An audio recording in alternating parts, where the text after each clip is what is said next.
What's going on, everybody? This is AI from GamerFridge.com, and today I want to talk about a nice little topic here. It is 2018, and we are just starting off. So I'm starting off these videos. I'm kind of doing, kind of copying old school Review Tech USA right now. I can do this on my PS4, sitting here. And I just want to talk to you guys a little bit. I'm going to start off new with put some more effort into my YouTube channel. And so today, I want to talk about if you should buy a Xbox One S or Xbox One X, or just a regular Xbox at all in 2018. Is there any point to getting one? And I have to admit, I am a super fanboy of Sony. But I also love video games. So, if I see a good video game, no matter what platform, I'll want to play it. And I would put my fanboy aside, and I'd play it. So that's kind of where I'm coming from.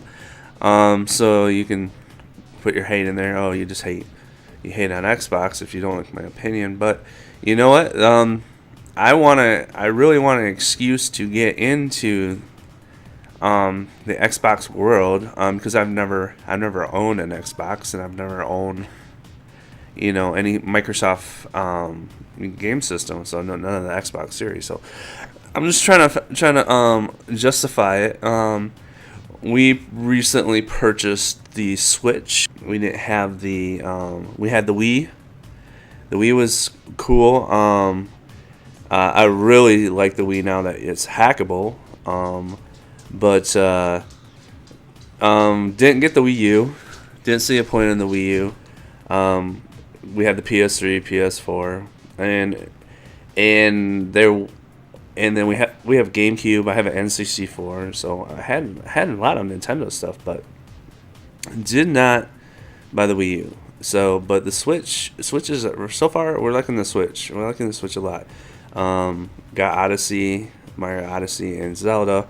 They seem to be the big popular ones. ARMS is cool. I forget what else. Splatoon is legit. That's a good game.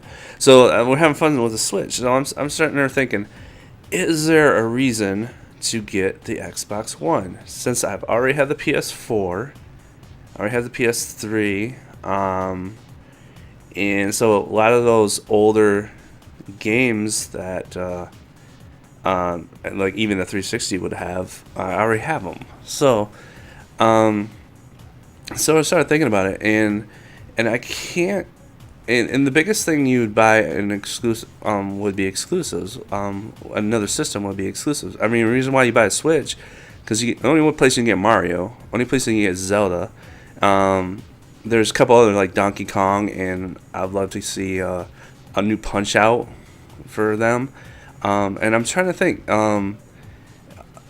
Forza for Xbox looks cool. Looks beautiful. Oh my gosh. But it's not enough for me, because I can play like Gran Turismo's coming out, and we have Drive Club, and there's a Need for Speed games for racing. But also I have a very powerful PC, and I can play Forza on the PC. And a lot of the exclusives for Xbox are also on PC now, and they're kind of, which I think it's cool. I like the fact that I don't have to have an Xbox to play some of the Xbox exclusives. Which don't make them exclusive. So to buy the hardware is a hard sell for me. So that's kind of where I'm at, and I'm wondering where you guys would be at on this, because the only other reason why I can think of, because I think the only game that we were looking forward to was Cuphead, and I was able to pick up Cuphead for like $16 from my son. Got him a laptop, plays just fine on there. Got him a controller. I do like the fact that all the Xbox controller, all their hardware, Microsoft makes very good hardware. They've always had, but they just don't make a lot of different hardware. They've always made mice and keyboard, and now they're starting to get into like the Surface. And everything I've read and everything I've seen has been very, very good, very positive. So their hardware, except for maybe the 360 that had the Three Rings of Death, I mean, that was kind of a learning experience for them.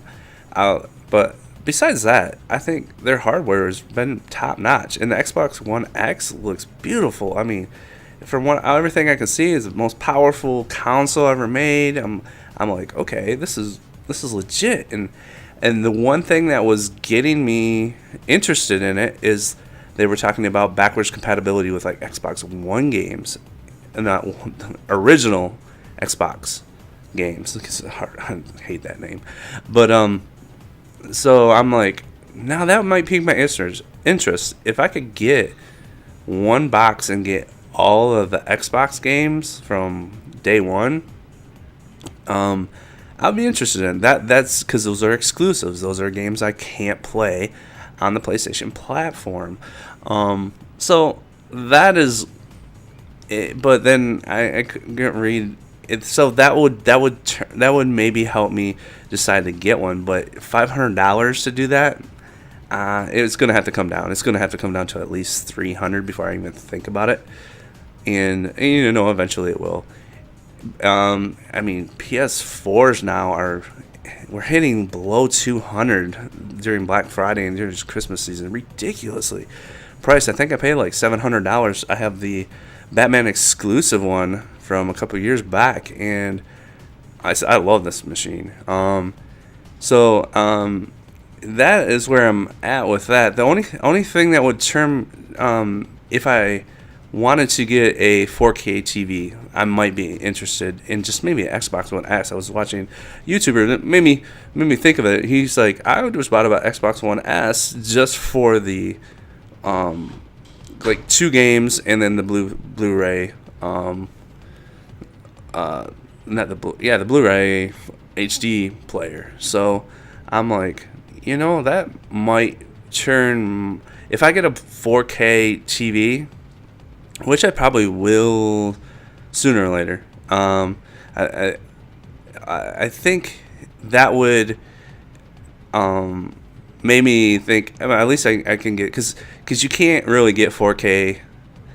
You can get it maybe on YouTube, and you can get it on maybe Netflix or something like that. But really, 4K, true 4K, to take advantage of that, right now the bandwidth isn't there. You're going to want to do like a DVD. It's kind of like going back to media, physical media, which, which I wouldn't buy a lot of.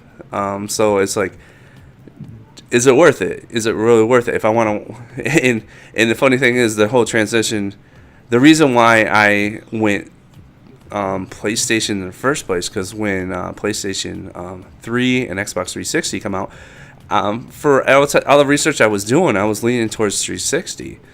But then me and my wife went and bought a new HD TV, and then we're like, the cheapest Blu-ray player was the PS3, and that really kind of cemented it for us. I'm like, well, we already have and it was one of those backwards compatible. We already had the PlayStation 2. It was backwards compatible and had the Blu-ray player, so that was the only way you could really get the content and take advantage of it. And so it was an easy sell for my wife. She's like, yeah, that makes sense. It's all in one. We don't have to have multiple, like a Blu-ray player separate, and the one system to rule them all, and that was ideal. And the problem with the Xbox is the exclusive games. There's too many, like what I'm showing right now. I'm showing Unfolded. It's the Xbox doesn't have the games.